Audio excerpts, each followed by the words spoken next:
la mort, elle est déjà là, tu sais, comme... Elle est à 2 pas de moi, là, tu sais, c'est à une seringue près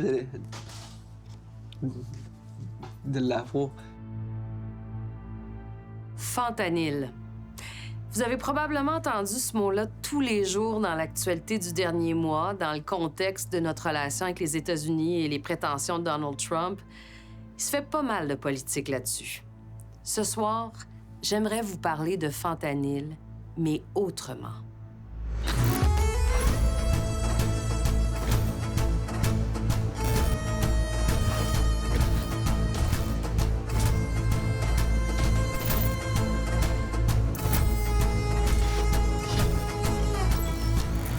Urgence santé qui sont arrivés, soins avancés, puis eux, ils ont déclaré la personne décédée.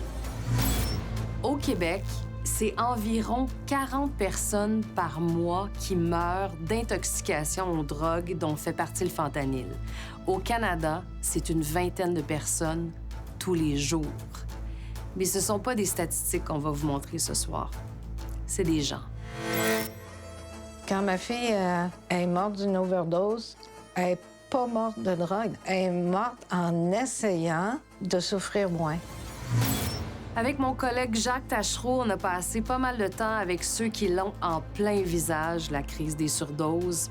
On vous amène dans des endroits où on a rarement accès, dans le métro la nuit, dans un centre de consommation supervisée et à la morgue. Bienvenue à Enquête.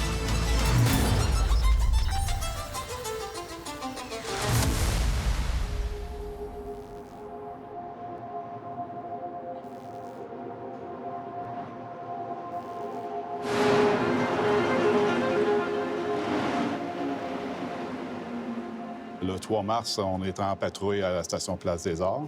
À notre arrivée au niveau de la passerelle, on s'est aperçu immédiatement à cet endroit ici qu'il y avait 6 personnes couchées au sol. C'est des personnes en situation d'itinérance. La personne était un peu isolée par rapport au groupe, puis était comme le capuchon sur la tête, puis était couché sur son bras aussi. Allô, bonjour madame, pas de réponse. Là, j'ai eu un contact physique, pas de réponse.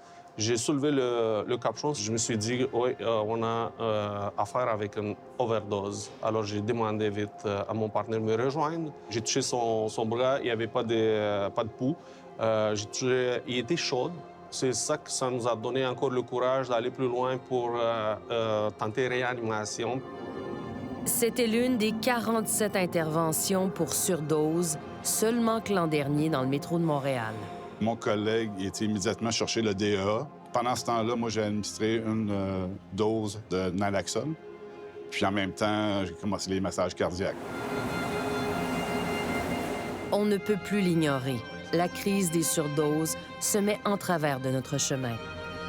Qui sont ces personnes si proches de nous dans un univers parallèle? Qui était la femme que les constables tentent de sauver?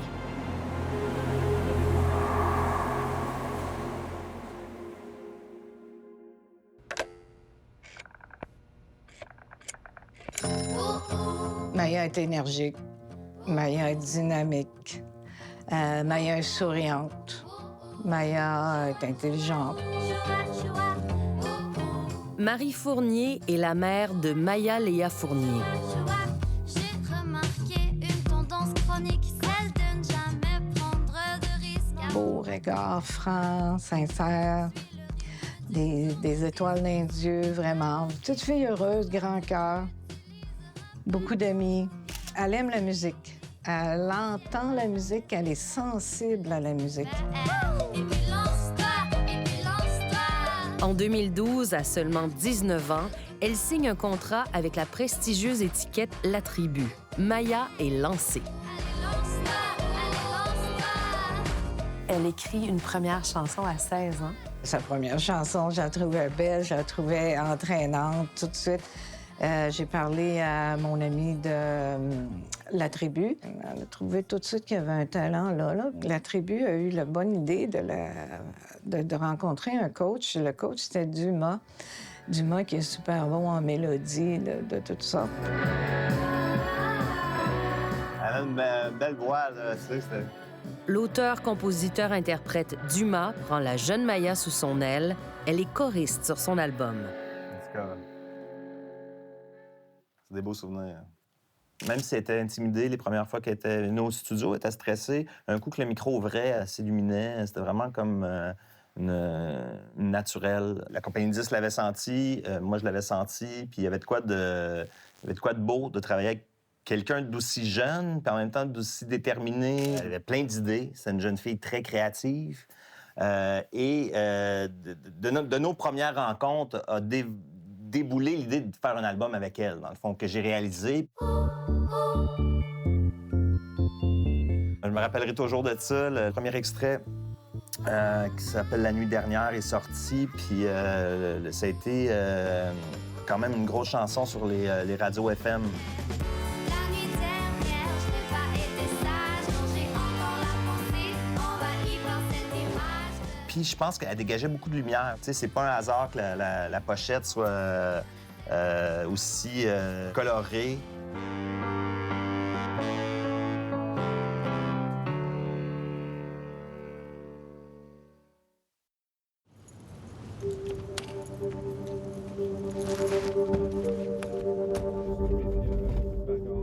C'est presque Noël.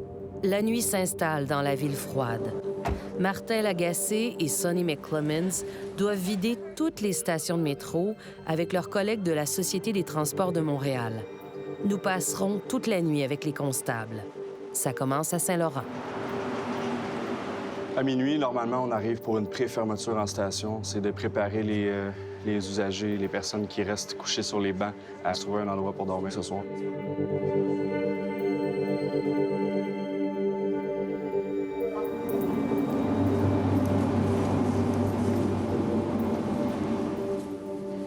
La station va fermer dans pas trop long. Sais-tu où aller à soir? Ah, c'est Mirlande. Je suis content de t'avoir. Je te laisse te réveiller, OK? Jusqu'à présent, ça se passe bien. Les gens collaborent. Mais plus la nuit avance, moins il y a de place dans les refuges. C'est la rue qui les attend.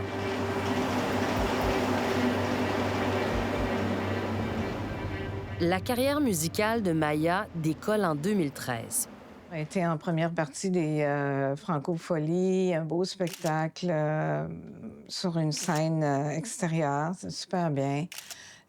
Aussi en première partie, festival de jazz, ça allait bien. Voici donc Maya Alaya et La nuit dernière à Belle et Bomme.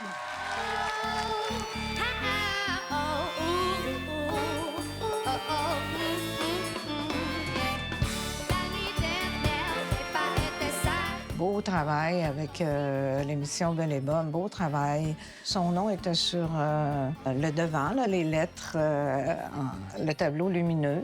Étiez-vous nerveuse pour elle? À chaque fois qu'elle est apparue, j'ai jamais eu peur pour elle.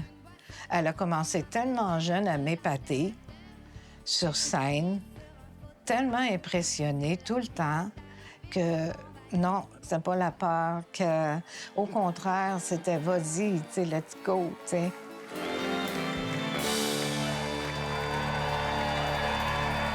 Dans le monde artistique, l'étincelle créative, le talent, c'est sûr que ça vient souvent avec... on a tous nos parts d'ombre, je dirais. Souvent, le gaz de création vient de là. Donc, j'ai compris par après qu'elle avait ses parts d'ombre, ses défis. Mais jamais j'aurais pensé que ça aurait pris ce chemin-là. Station Place des Arts.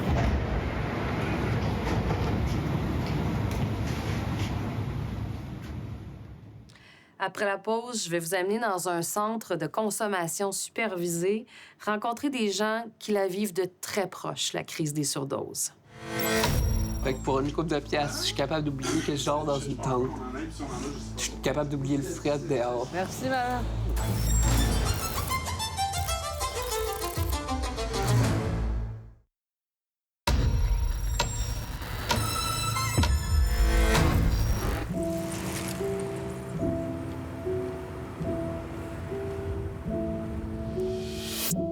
On est vis-à-vis la salle d'entrée où les gens peuvent venir chercher du matériel de consommation stérile et s'inscrire pour la salle de consommation. Ici, c'est la salle de répit.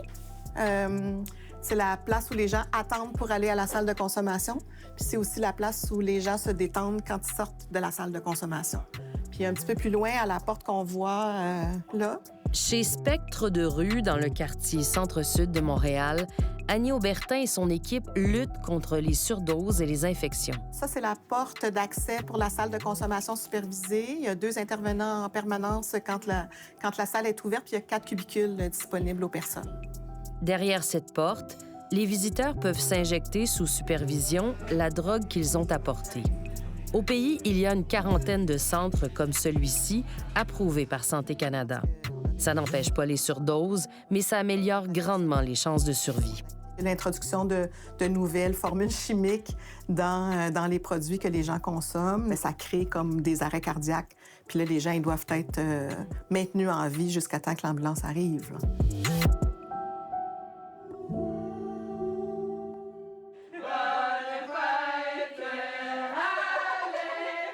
On a passé 3 jours ici, témoins de l'ambiance accueillante et sans jugement.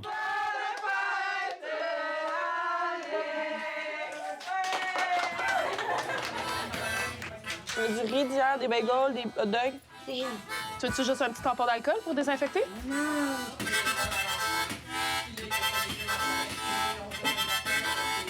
Témoins aussi du travail des intervenants qui regardent la misère en face et les gens dans les yeux. Andrea désinfecte les plaies de Gerard, originaire de Terre-Neuve. Des antidouleurs aux drogues de rue, ces maux de dos l'ont rendu dépendant au fentanyl. Il a 46 ans. Vous prenez du fentanyl depuis 2 ans? OK. I OD'd 30 times. Gerard croit que ses plaies aux jambes sont causées par la xylazine, aussi appelée drogue du zombie, parfois présente dans les cocktails qu'il s'injecte. Les mélanges changent tout le temps. C'est pour ça que ces 2 hommes vont dans le bureau de Justine faire tester leur drogue. En gros, j'ai cette belle machine-là que tu as dû remarquer. Wow. J'ai déposé un petit peu de la substance sur la machine. Et puis, la machine, elle envoie de la lumière. Ouais. Et puis, dépendamment de comment la lumière est absorbée ou reflétée par la substance, ça va me donner un spectre qui va apparaître dans comme 30 secondes. Okay. Ce spectre-là, on peut l'imaginer comme la signature d'une substance. Toutes les substances pures ont leur propre spectre. Ce que tu pensais acheter, c'est du fentanyl. Ouais, c'est ça. OK. Puis Justine, est-ce que c'est du fentanyl, finalement? Ouais. Dans le fond, c'est ça. Parafluorofentanyl, caféine, sucre, puis des benzos, un petit peu. Ben, tu sais, moi, je veux qu'il y ait comme pas trop de benzo, personnellement, parce que ça fait en sorte que tu ne deviens pas malade à long terme. Mais quand tu deviens malade de benzo, c'est bien plus grave. C'est comme... La substance qu'il met dans son corps, les policiers s'habillent en astronautes pour la manipuler lorsqu'ils démantèlent un laboratoire comme au printemps dernier à Montréal. Maintenant, avec la dangerosité des drogues, telles que le fentanyl, on ne peut plus faire ça comme on le faisait avant. Donc, au cours des dernières années, on a changé beaucoup notre manière de travailler parce que les substances sont devenues de plus en plus dangereuses et toxiques. Parfois, on va amener des substances dangereuses ici au laboratoire de la GRC, là, dans notre quartier général. Donc, qu'est-ce que les gens qui sont formés doivent faire? Ils doivent se munir de combinaisons vraiment de protection pour travailler avec ces substances-là. Ces images captées par des journalistes au Mexique montrent les conditions dans lesquelles les produits chimiques sont mélangés pour produire du fentanyl. Lorsqu'on regarde différentes vidéos de laboratoires clandestins, on voit que c'est des laboratoires qui sont improvisés. Donc, ce n'est pas des laboratoires scientifiques avec un contrôle de qualité.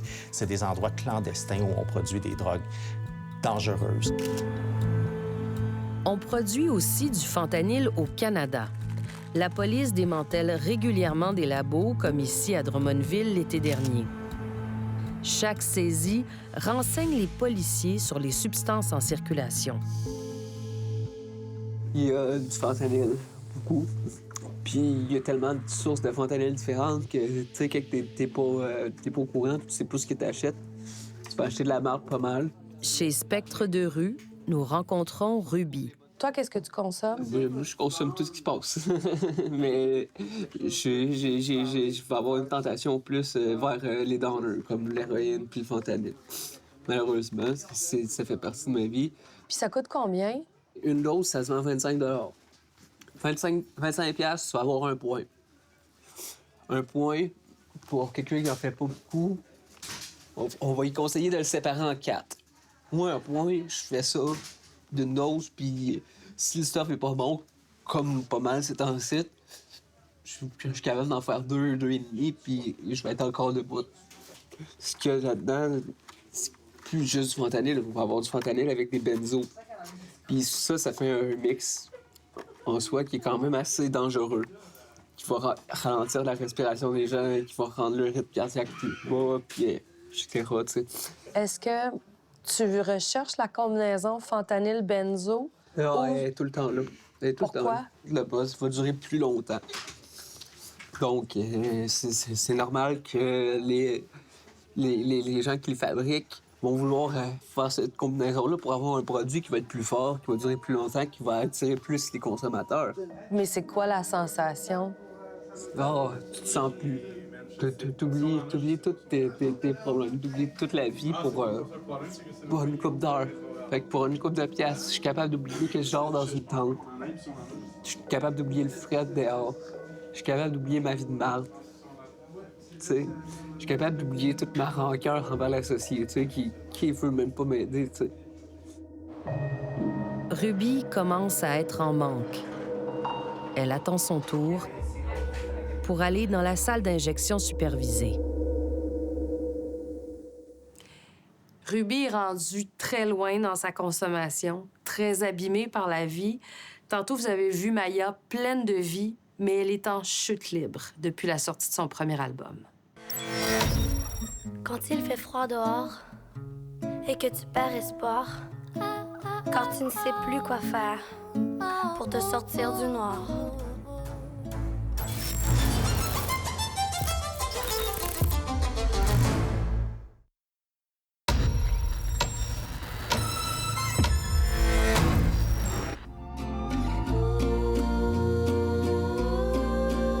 Dans cette chanson, Maya Lea parle à sa mère. Elle a 18 ans. Je voulais m'excuser, maman, pour tout ce que je t'ai dit. J'avoue que je suis difficile. Marie voit bien que sa fille file un mauvais coton. Elle fera tout pour la sauver. Ta petite fille grandit, elle découvre les hauts et les bas de la vie. C'est pas toujours facile, maman. Ah, ben Maya, je pense c'est ça que toi, c'est des troubles anxieux, c'est correct. On va s'en occuper.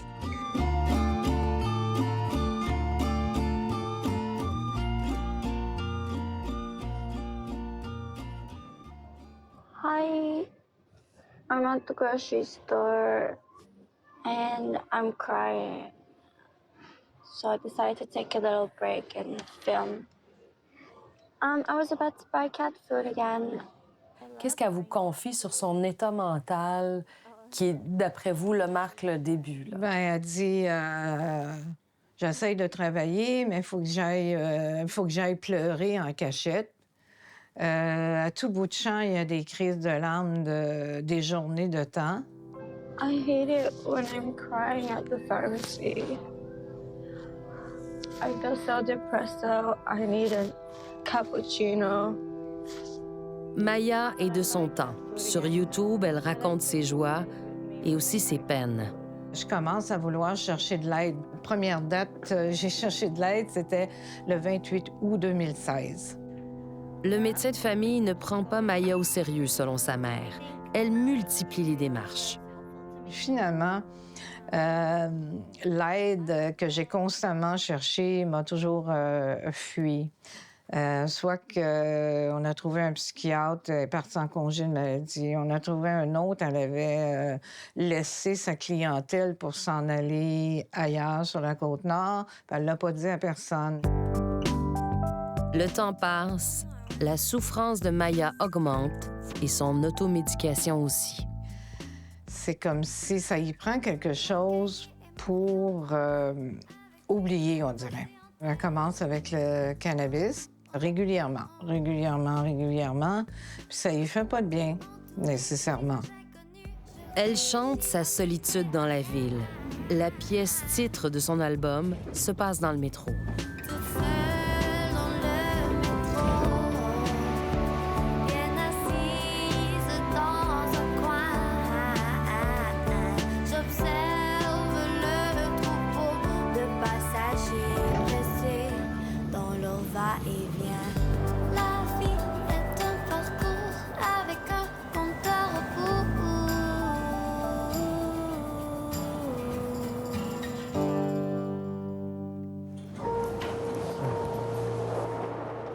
Martin Lagacé et Sonny McClemens arrivent à la station Bonaventure. Ici, on ne peut plus cacher la misère. On arrive dans le couloir du Centre Bell. Il y a énormément de gens qui dorment au sol. C'est plein, plein, plein. Ils se réfugient là parce que c'est plus chaud. Malgré les efforts des employés d'entretien, l'odeur d'urine est imprégnée dans ce corridor. Moi, tous les soirs que je ferme Bonaventure, je veille à ce que tout le monde soit correct, voir si tout le monde respire. Salut, man, ça va? Tout est beau? All right. Depuis 3 ans, je vois l'évolution, puis c'est de mal en pis. L'année passée, il y avait un certain nombre je dirais quasiment de résidents. Puis cette année, c'est doublé. Là. On a fermé la station Bonaventure la semaine passée. On a eu 48 expulsions, dont 20 personnes qui n'étaient pas collaboratifs avec nous. Donc, on est obligé d'appeler des équipes en renfort pour nous aider. Je vais vous laisser veiller les uns sur les autres. Avant, Martin travaillait dans un institut psychiatrique. Il sait que itinérance n'égale pas nécessairement dépendance ou violence, mais parfois, plusieurs de ces facteurs s'additionnent. Et c'est la nouvelle réalité que doit gérer le grand patron de la sécurité dans le métro. Souvent, ces gens-là consomment des drogues, sont intoxiqués. C'est des gens qui ont des enjeux de santé mentale, qui deviennent agressifs. Alors, ça cause des enjeux de sécurité. Quand même, pour être réaliste, les chiffres sont là et le démontrent. Les risques au niveau de l'opération du métro causés par les personnes qui consomment des drogues sont nombreux. La première chose qu'on voit, c'est une avalanche de seringues ou d'articles de consommation de drogue qui sont laissés un petit peu partout. Ça peut être sur les bancs, ça peut être dans les corridors, ça peut être au sol, mais ça peut être également beaucoup sur les voies, ce qui oblige à faire des arrêts de service pour faire de l'entretien, récupérer des seringues, et les employés à ce moment-là sont à risque de se blesser. Il y a quelques semaines, je vais donner un exemple, à la station Square Victoria, on a eu une personne intoxiquée qui est allée en tunnel, justement pour s'injecter possiblement. Il a fallu partir à sa recherche. Elle est revenue vers la station, confronter un employé qui était là en devoir, et cette personne-là a tenté de l'agresser avec une seringue. Moi, j'ai un collègue récemment, pendant une fouille, il s'est piqué avec une aiguille souillée. Donc là, automatiquement, tu es retiré une partie du temps des opérations. Tu commences à entrer thérapie. Tu sais pas à quel point ça va t'affecter. Il y en a qui se sentent très bien, mais il y en a qui sont alités pendant le 28 jours que ça prend. Les constables spéciaux se font agresser aussi régulièrement, soit par des consommateurs ou des personnes qui ont des enjeux de santé mentale. Je prends l'exemple de la semaine passée. 2 constables blessés gravement, un qui s'est fait casser un bras dans une porte tournante, un autre qui a eu des coups de poing au visage. Et moi, c'est quasiment 1 fois ou 2 fois par année que je suis arrêté pour une blessure au coude, une blessure au genou, une blessure au dos. Mes collègues, ça tombe au combat souvent. Ça engendre des dépenses de plusieurs dizaines de millions, je peux vous le confirmer. La spécialité de la STM, c'est de déplacer des gens de façon humaine, mais pas de les héberger ou d'en prendre soin. Mais malheureusement, il y a une perception à l'effet que le métro pourrait être un endroit, justement, pour garder ces gens-là à défaut de meilleures solutions. Le métro ne peut pas être le filet de sécurité de la Ville de Montréal lorsqu'il n'y a pas de place en hébergement ou il n'y a pas de place pour traiter les consommateurs.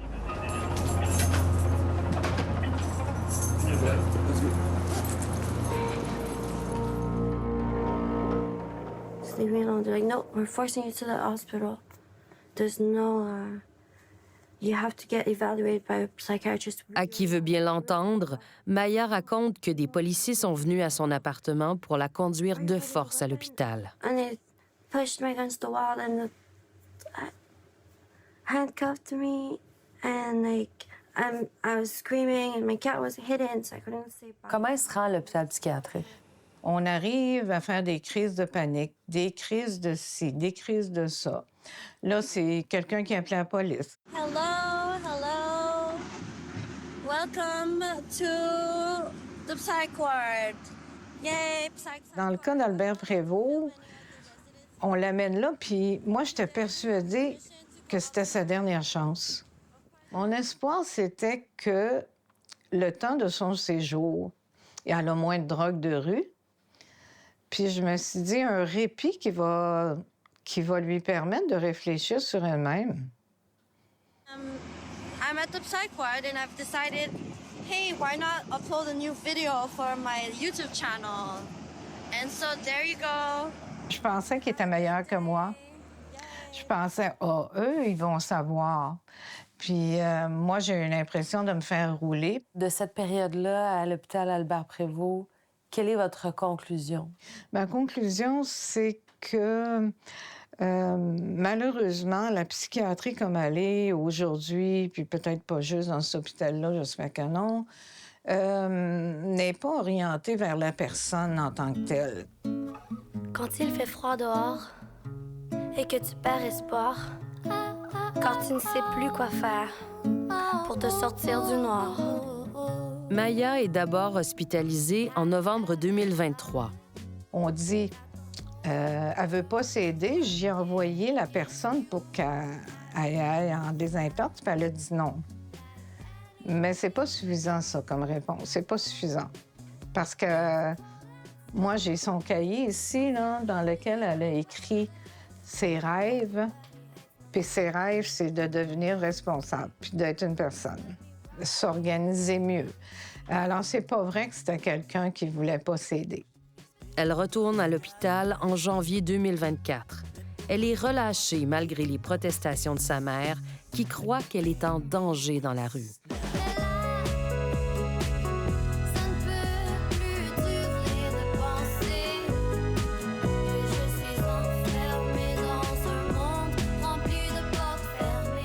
Quel est le trauma que Maya a subi? C'est un abus sexuel de jeune fille mineure. Vers 14 ans, autour de l'école secondaire, il y a eu des rencontres avec des hommes un peu plus vieux.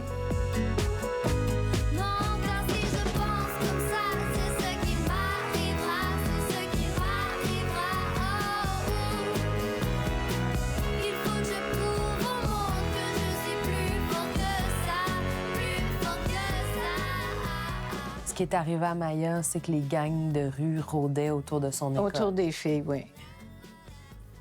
Les abus sexuels, ça laisse des traces, on dirait, plus importantes qu'on veut le croire.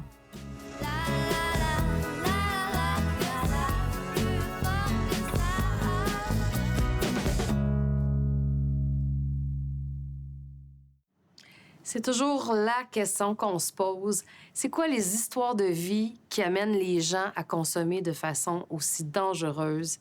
Après la pause, je vous amène là où tout se termine, à la morgue de Montréal.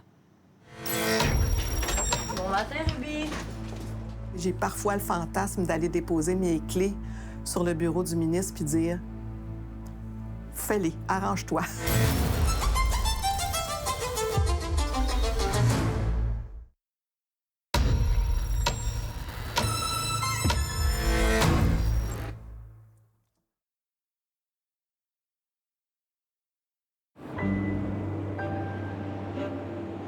Moi, je viens de Wendake. Je viens du village Huron, comme on appelle chez moi. Je suis une autochtone. À chaque jour, là, moi, je m'en vais quêter dans le trafic. Je fais entre 50 et 80 $ par jour. Merci, madame. Passez une belle journée. Où est-ce que je vis dans une tente. Je vis dans une tente sur le bord de l'autoroute. J'ai un sleeping bag, une douillette en plume, une autre couverte par-dessus. Mon but, c'est de me sortir de la rue le plus vite possible. Parce que je suis en train de mourir là, dans la rue. Là. Mon corps, là, tu sais, il en subit les conséquences là, de vivre dehors dans la rue, puis sans vraiment pouvoir avoir les soins que je voudrais m'apporter à moi-même. Tu sais, mes dents commencent à se défaire tranquillement, tu sais. J'ai vécu beaucoup de choses dans ma vie qui m'ont amené à consommer. N'importe qui peut tomber dans ce pattern-là. Une séparation, la perte d'un être cher, des choses comme ça. Dans ton cas, à toi, c'était quoi? Moi, j'ai été marié pendant 8 ans de temps, puis ma femme m'a laissé du jour au lendemain. Et mon échappatoire, ça a été la drogue, justement. ça n'a pas pris beaucoup de temps que, tu sais, je suis tombé sur l'injection, tu sais. J'ai beaucoup d'amis qui sont morts. Même moi, j'ai failli mourir souvent. Mais après un certain bout de temps, on vient qu'on s'y fait. T'as-tu peur de mourir? Si la mort est là puis qu'elle m'attend, ben moi, je l'attends, bras ouverts. Tu sais, la mort, elle est déjà là, tu sais, comme... Elle est à 2 pas de moi, là, tu sais, c'est à une seringue près de l'avoir. Ruby n'exagère pas.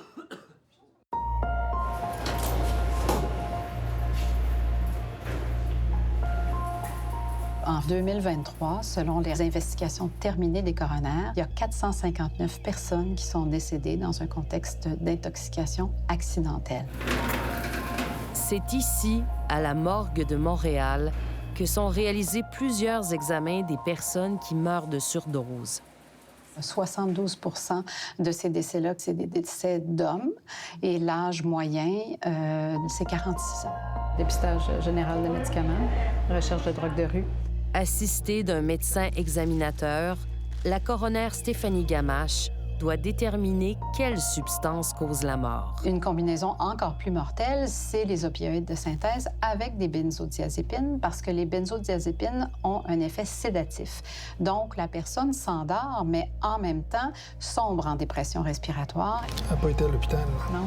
C'est elle qui a enquêté sur la mort bouleversante du jeune Mathis Boivin, mort de surdose à seulement 15 ans.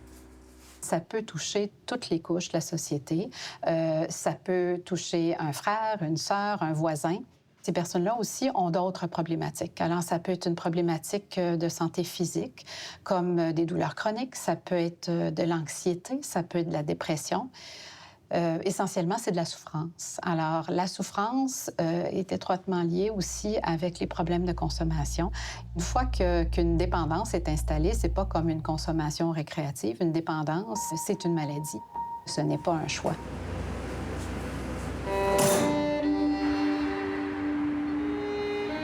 Ceux qui meurent consomment souvent seuls. Pour Annie Aubertin, les centres comme Spectre de rue existent pour ça. Moins on est financé, moins on est présent, plus il y a du monde qui sont comme laissés à eux-mêmes et dans la rue. Jordan, John, puis Pascal, Pascal il doit juste le sortir. L'existence des centres de consommation supervisés comme Spectre de rue est fragile, parce que la cohabitation avec le voisinage est difficile et parce qu'une partie de la population pense que ça encourage la consommation. On n'est pas dans du récréatif, nous, là. On est dans de la dépendance à côté, là, je dirais. Fait que d'être toujours obligé d'aller comme quêter de l'argent au ministère de la Santé ou ailleurs, c'est un peu insultant. Oui. Présentement, ça coûte 3,3 millions par année pour 70 employés, mais ces fonds-là, il faut aller les chercher annuellement parce que la seule subvention stable qu'on reçoit est à 220 000. Ces endroits-là, ça me permet de venir consommer en toute sécurité des drogues telles que le fentanyl ou de l'héroïne, des choses comme ça. Moi, ce que je dirais aux gens qui sont contre, admettons, ce genre de lieu-là, est-ce que vous préférez avoir un kid qui est mort dans votre cour d'une overdose ou vous préférez qu'il soit en train de faire une overdose dans une salle contrôlée où est-ce qu'il y a des gens qui sont là pour l'aider, une infirmière qui va l'aider? J'ai parfois le fantasme d'aller déposer mes clés sur le bureau du ministre puis dire « Fais-les, arrange-toi. » Je le ferai jamais, c'est sûr. Mais en même temps, ça fait toute cette non-reconnaissance-là du travail qu'on fait crée ce genre de frustration-là à un moment donné parce que c'est sûr qu'il y aurait un impact s'il n'y avait pas des organismes comme Spectre de rue qui seraient en intervention auprès des personnes extrêmement stigmatisées et marginalisées, c'est certain.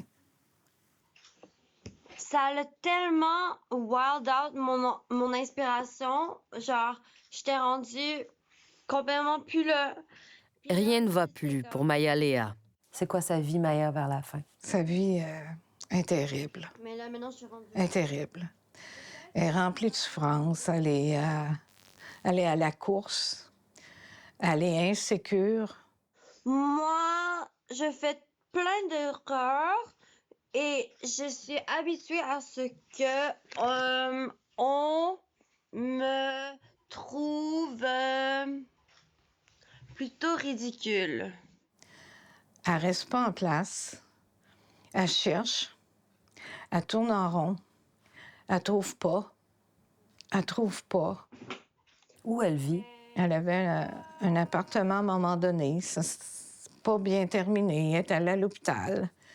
Elle s'est retrouvée dehors. Puis elle était dehors en mois de février quand je suis allée la chercher. Oh, sunshine. I look so evil. J'ai dit, viens te reposer, là. On va se parler, tu vas voir. On l'a eu à rire. On l'a eu à danser un petit peu. On l'a eu à parler. Moi, j'ai vraiment l'impression que la drogue de synthèse, sans ça, elle avait une chance de continuer. Moi, je l'avais pas laissé tomber, en tout cas. Moi, j'avais pas dit, c'est terminé. Moi, j'avais toujours l'après. OK, quand elle va revenir, là, notre Maya, là, elle va avoir besoin de ses instruments de musique. Fait qu'on va les garder. Quand Maya va revenir, je vais avoir tout prêt pour son appartement. Parce que j'ai gardé ses ustensiles, j'ai gardé... Parce que quand Maya va revenir, elle va avoir besoin de beaux vêtements que j'ai gardés. You've got to go into the sun. You've got to go inside.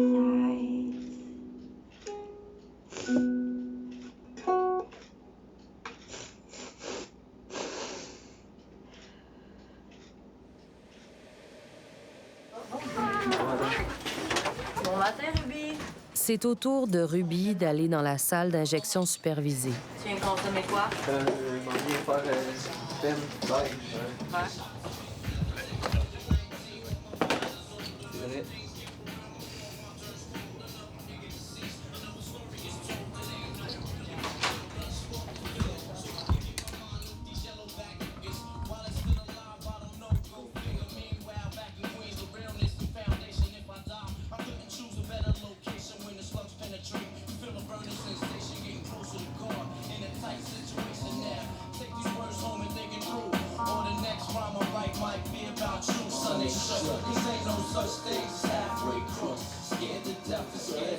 Attendez à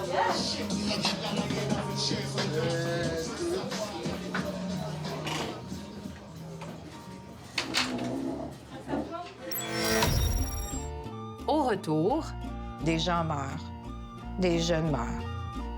Toujours se rappeler ça, des jeunes meurent. Est-ce que c'est ça que je veux pour ma société?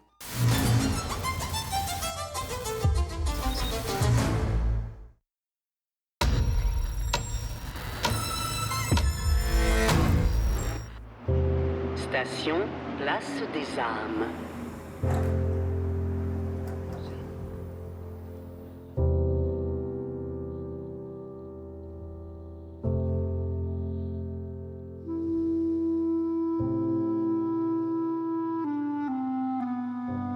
On a fait tout en notre pouvoir pour l'aider.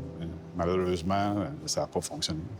puis qu'est-ce qui est arrivé finalement? Urgences santé qui sont arrivés, puis soins avancés, puis eux, ils ont déclaré la personne décédée. J'étais un peu inquiète, mais j'ai toujours été inquiète.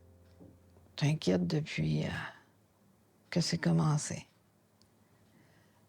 Le téléphone m'inquiète, la sonnette de porte m'inquiète.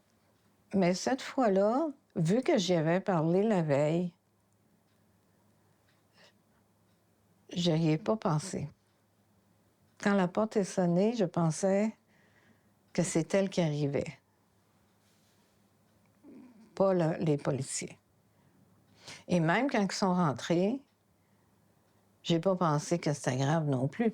Donc là, ils se sont avancés, puis ils ont dit « Asseyez-vous ». J'ai dit « Non ». OK.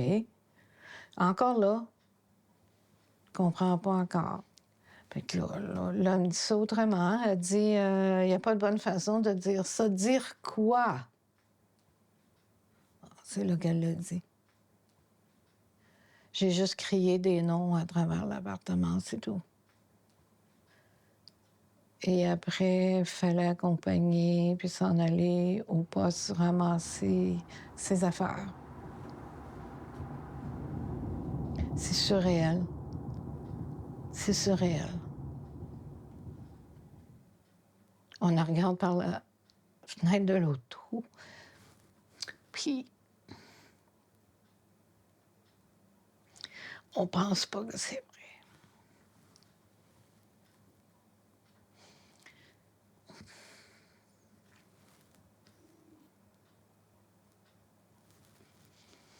Quand ma fille est morte d'une overdose, elle n'est pas morte de drogue, elle est morte en souffrant. Elle est morte en essayant de souffrir moins. Il y a un répit là-dedans. C'est un répit, c'est une pause. Mais ça ne fonctionne pas.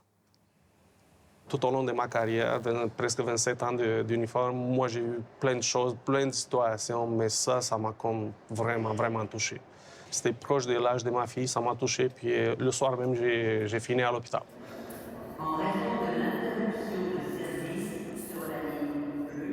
Un sentiment de culpabilité, mais culpabilité commune.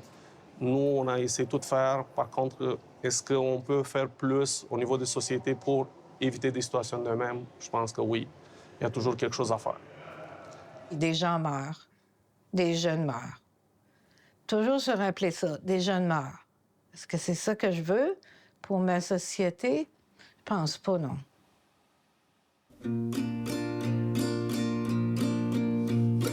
Maman, t'en fais beaucoup pour moi, mais maintenant, l'oiseau s'envole de son nid.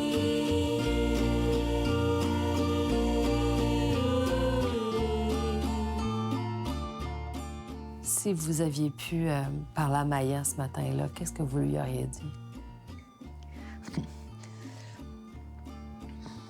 Oh, j'aurais tellement pris dans mes bras, lui dire que c'est possible. Lui dire qu'on l'aime comme elle est. Pour dire que je la remercie qu'elle soit venue dans ma vie. Parce que même en étant une comète, elle a été brillante.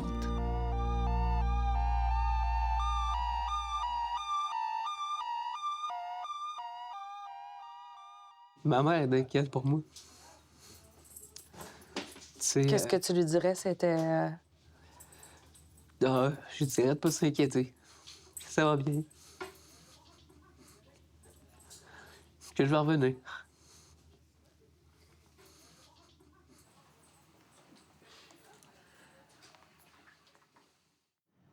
Je tiens à remercier toutes les personnes dépendantes et les proches qui ont perdu un être cher, qui nous ont guidés dans notre démarche journalistique. Je tiens à vous rappeler qu'il y a aussi des personnes qui s'en sortent. Au nom de toute l'équipe, merci d'avoir été là. À la semaine prochaine.